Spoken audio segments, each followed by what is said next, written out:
Hello, everyone. Hello, welcome to another reaction video. Today was this. This is I think what I want this one to be today is the start of something a little bit different because I was sent this by one of my Patreons. Diane, thank you very much for sending this to me. I just found it a very interesting thing. So what I think I'd like to do now is maybe have like an area or something. I'll figure it out, but we'll have something where we can actually have you guys suggest things for me to react to, get my take on things like that. I think it'll be very, very interesting because I did find this an interesting take. And obviously, if you guys are out there and come across something, you think, oh, I wonder what Dan thinks of that, and you like my opinion for one reason or another, wonder what my take on things will be, etc. Then I'm more than happy to do that if I find something interesting. If I don't don't take you up on your suggestion or anything like that, don't take it personally. It probably just means that I'm a bit overrun with certain things. But if something does pique my interest, then I will or it might just not be that relevant to what I'm doing or relevant to me, or I might just not have an opinion. It might just be as simple as that. I don't really have an opinion, don't know enough about X, Y, and Z.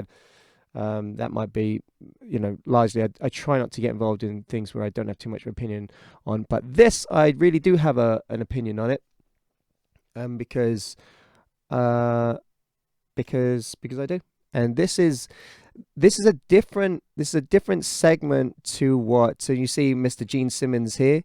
I say Mr. Gene Simmons because I do have respect for the guy. There's we agree on a great deal of things within music, but we also disagree on a lot of things in music. But right now, this is about his statements about rock and roll being dead. And I did a bit more digging into it to sort of figure out where his head was at. I think him and Paul Stanley differ a fair amount on his statements. But what I found in my digging was this Henry Rollins interview.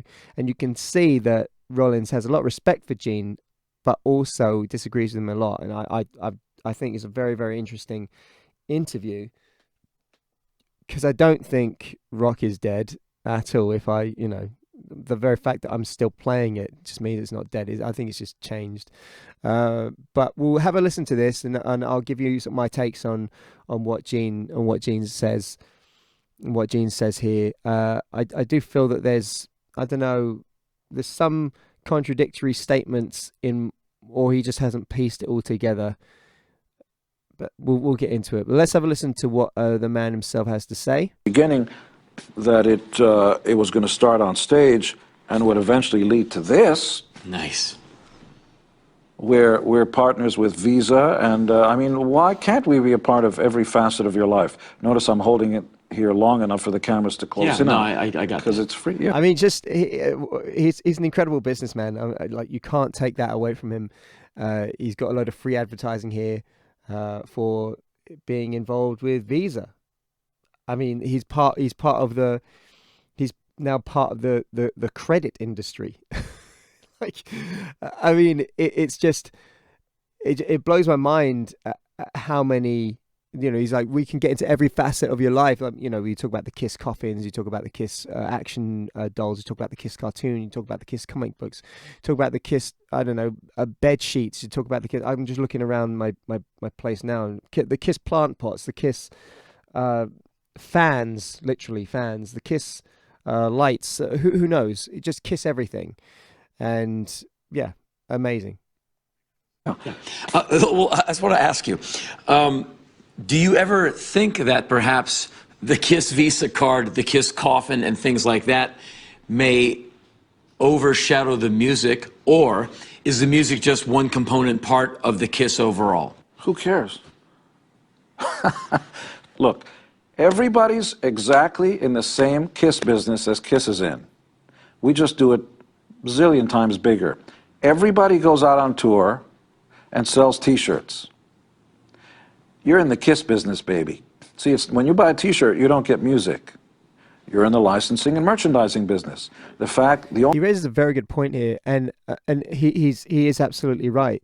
So let me just think about this for a second, because they did flip. So you would usually go on tour to sell records. Now what people do is, there's that whole thing in the industry, is that you now sell records to promote a tour, because music has been put out pretty much for free, like with the rise and the rise of platforms like Spotify, and of course with the predecessor, which was Napster, where people could share music files for free between themselves and their friends.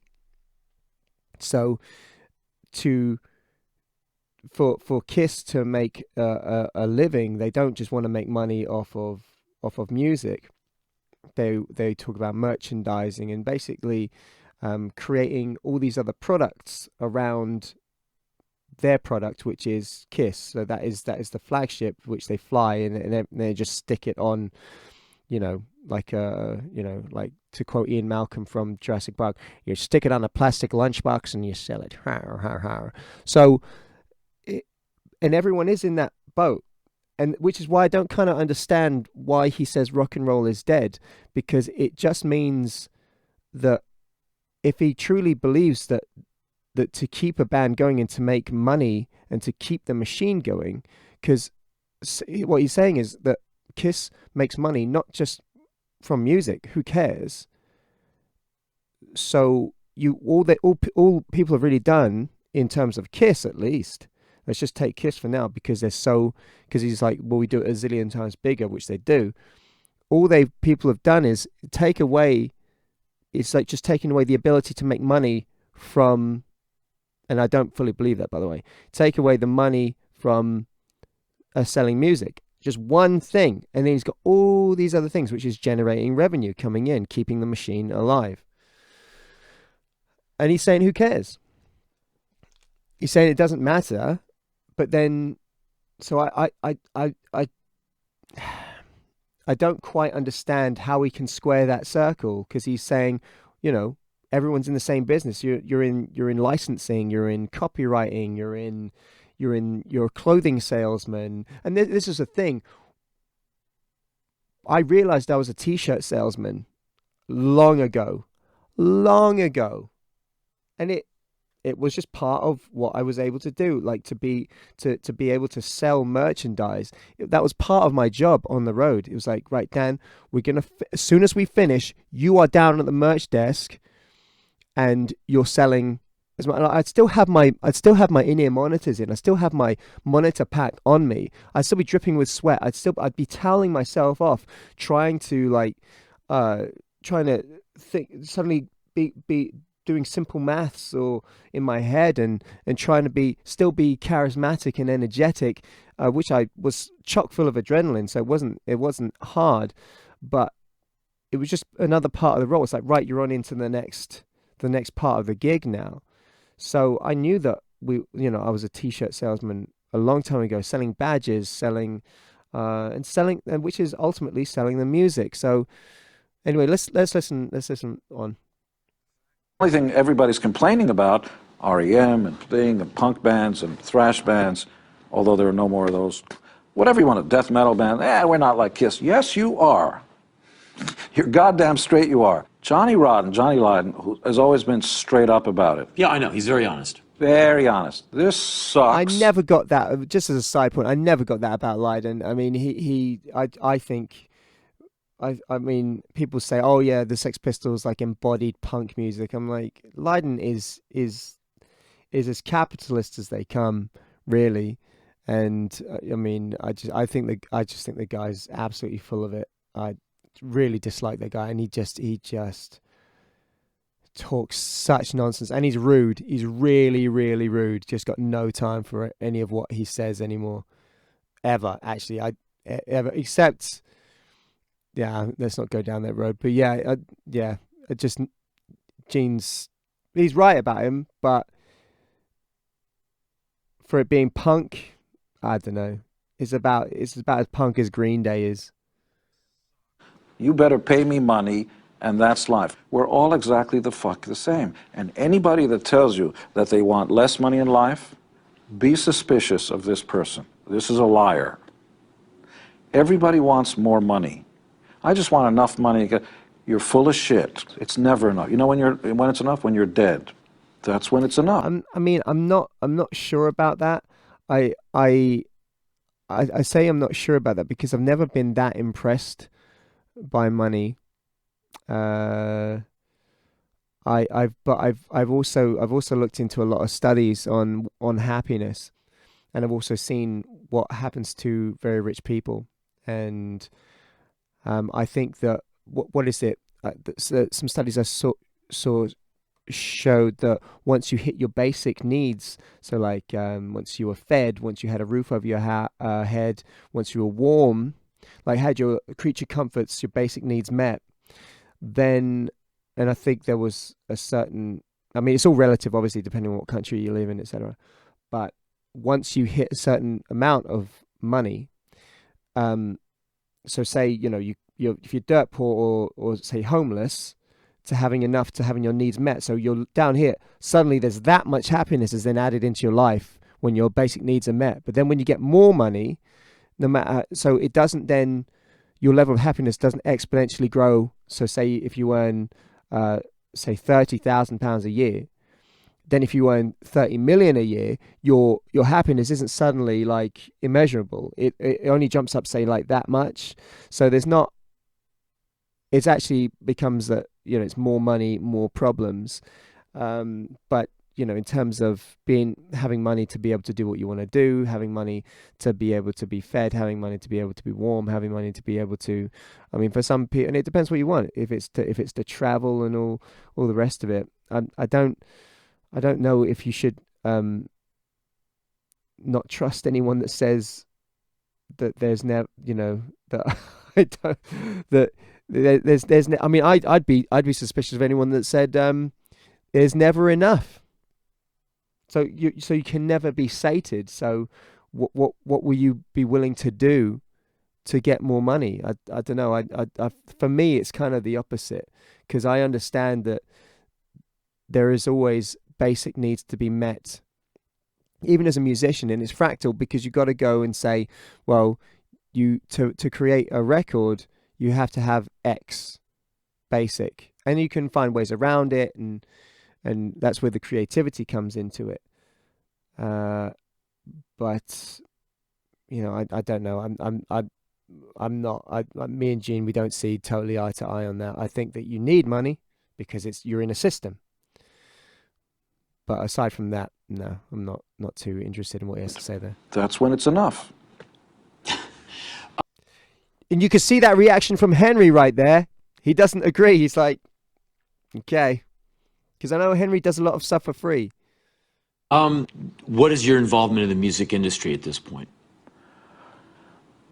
I support new bands, but there's no more record industry. I went on record initially when Kazaa and all the download sites went on. This is robbery. This will kill the music industry. You will all be sorry. The record industry is. I said the same thing. I remember when my friends they were downloading.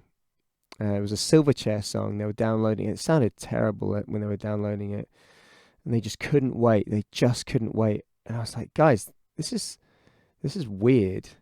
Like, are you paying for this? They were like, no. So someone's uploaded it for free.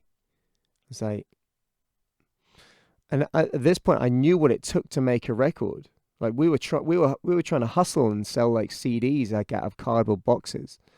I mean, I'm looking at saying that I still have cardboard boxes of CDs on my shelf up here. I was a little voice in this because a lot of my friends that were using Napster, they had all these things. Are just about to roll over and die. The entire industry is in chaos because anything you give away for free will come back and fuck you up. The biggest music on earth is rap music because rockers stopped acting like rock stars. You didn't want to show people that you had big houses. You didn't want to show them that you were surrounded by beautiful women with big tits, which we all love. Don't kid yourself.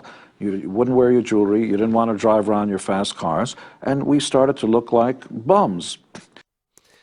Again, I'm not sure on this because like uh I really don't know. I don't know about this because Billy Corgan talks about going out and buying a Ferrari and wearing leather, sorry, fur coats and everything else.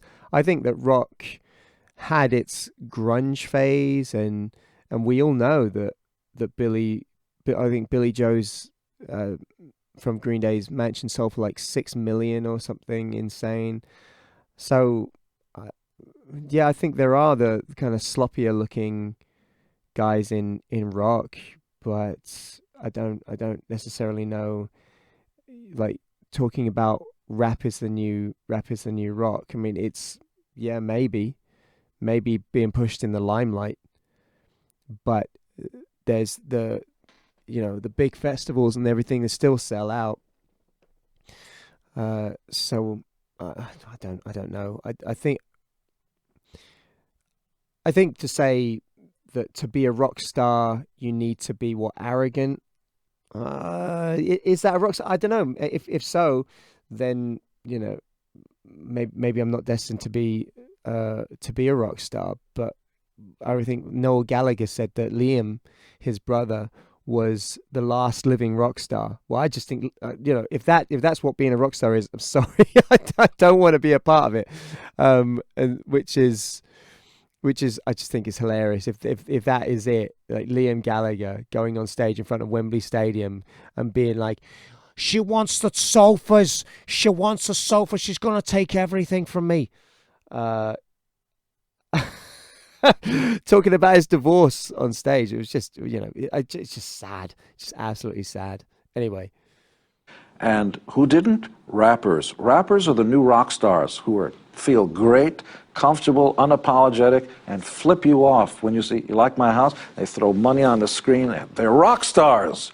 We want our rock stars to be unlike ordinary people. Well, the rock stars became ordinary people. The record industry sucked and rolled over, wasn't litigious. You'll only get the respect you demand. They didn't go after all those college kids, hundreds of thousands, and wipe them off the face of the earth for infringing on artists' rights. The record industry is dead because of the fans. They killed it. And what you have now is chaos. I think that the record industry was not prepared for the technology that was coming out. And I know there were people screaming about it, and I know that there were people at the top. And you only got to see it like in Congress, when Congress were questioning Mark Zuckerberg and being like, how does Facebook make money? And he's like, we run ads, Congressman. Do you know what I mean? They're just out of touch people at the very top, and people wanting the industry to run in the same way as it always has. Yeah. And not being ready for change. And I think that leads me on into exactly what I think Gene Simmons is that he's like, oh, I think he's annoyed that things don't run the same, things don't work the same as they did. Things have moved on, and they moved on very, very quickly. And I think that there has to be some sort of evolution. I myself have evolved so much over the last 2 years by understanding what can be done, doing things in different ways, and really invest in, like, saying that the fans killed it. Guys, you guys are the reason that I keep doing it. The fans killed it. For me, the fans, the true fans, keep this alive. I think that the musicians that give away everything for nothing and then spend fortunes of their own money working jobs that they hate, I think that on music, and then complaining when people don't buy their records but they've already given it out for free, doesn't make any sense to me. So, I'm just a bit, and then they complain about it. And I feel like it's similar with what Gene's doing here. Things have changed, but Gene is complaining that people didn't do enough about it, but he's also not. And he's an innovative guy, and I'm surprised to see him not changing his stance and moving on into doing something else, and or basically saying, hey, look, generate a whole bunch of revenue from all these other things like Kiss are doing to fund your music, because ultimately people are about the product, which is music, and then if they believe in the band, if they believe in the music, and then they want everything else that comes with it, or do things like I'm doing here. Like, could you imagine if Gene Simmons, like, I don't know, maybe Gene Simmons does have a podcast. Maybe he does have, he has so much influence. He could do so much. I mean, if I had the influence that Gene Simmons had, gosh, I mean, I'm not, and he does so much anyway, but he's not involved with the record industry because he says X, Y, and Z. But if Kiss want to go out, they can make so much money. And, you know, a new Kiss record, they might not make any money off the record, but could you imagine all the limited edition stuff that he could make money on? That's just off the top of my head. Because that happened. And so what's going on with new band? Good luck. My God, how the fuck are you going to put a new record out there?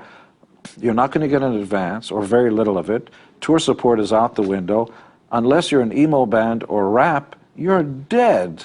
So he's talking about record labels. It's old school thinking. And again, like the bands that I see becoming successful, I mean, okay, that's relative to seeing what you think successful is, but they're all going independent because they're seeing record labels as glorified bank loans, because they're not putting people in the right place. They're mismanaging bands, they're mishandling them, they don't understand them, they're out of touch, and he's right, it is in chaos and people are panicking.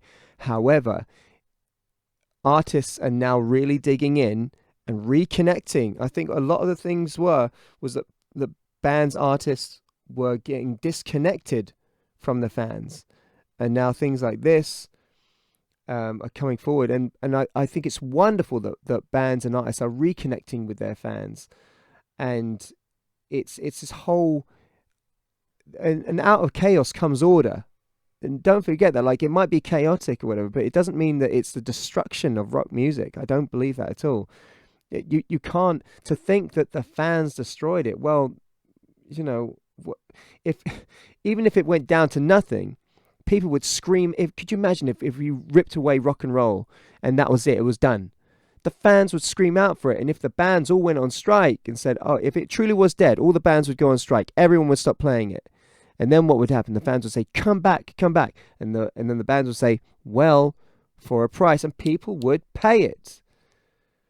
So it's not dead. There's no way rock and roll is dead. Absolutely no way. I don't think you can kill it. You can't kill it. The fans didn't kill even the fans aren't able to kill it, because there's still people that want to play it. How are you going to be a punk band and come out here and try to make a living without, of course, having to deal with all the other punkers who say it's not about the money? Right. Let's put that aside. But how are you going to be the next Rollins Band or Black Flag and expect to go out on tour and pay your bills? How do you do? And I totally understand that. I don't know how that's going to happen. But maybe it's not supposed to happen again.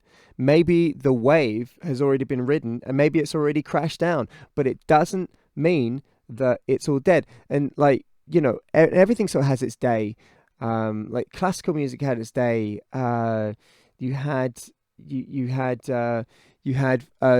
jazz, you had Motown, you had like funk, you had all these movements. And even pop, like the boy band explosion, all that kind of stuff. Everything sort of has its day, and then it makes way for something else. But I think there's always going to be stadium rock shows. It's just how the industry evolves into something else, and the industry as this great monolith may have lost a lot of people because they're not willing to invest into artists like they used to. But then there was a lot of kickback from records, etc. But now artists are being able to, like, I'm looking at my computer here, and I'm able to record stuff on here which we would only dream about when we were starting out as teenagers. So much has enabled artists to become independent, and consequently, we need record labels less. And then to say that the fans killed it, well, we actually need the fans more, and the fans are standing by the artists that they love.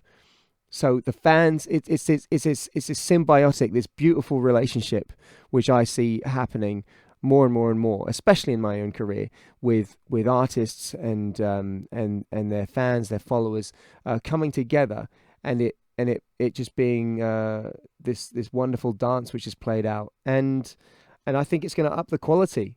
I genuinely do. It's like a lot of record labels, they would put out like maybe an album with two singles on it, and people knew that the record label, people got wise to it very quick. They knew that the record label was backing two songs, one song sometimes, and they were like, why should we buy an album when you're just churning out rubbish? Well, if you actually get artists knuckling down and doing what's right, then you really care about what you're putting out to your fans. And when the fans see that, I think that it's going to do nothing but good for rock music. Rock and roll isn't dead. Wholeheartedly disagree. I get a lot of his points though. He's a very smart man, and I think that he's done absolutely wonders for music. I think he's a fantastic entertainer. I just think that he's a little bit jaded maybe, and I know he's upset because he used to, from everything that he used to know, is all but gone. But he's able to, he could book a 50-date tour tomorrow and come out quids in. So anyway, thank you very much for watching this. If there is anything that you would like me to give my opinion on, comment on, have a reaction to, or anything, I will do my best. If I don't have an opinion on it, or I don't think it's something which is relevant, etc., please don't be offended. But I'll try and have a sift through them. And yeah, I think this could be a start of something very, very cool. Anyway, thank you very much for watching today. My name is Daniel Leigh. Thank you very much for all your support.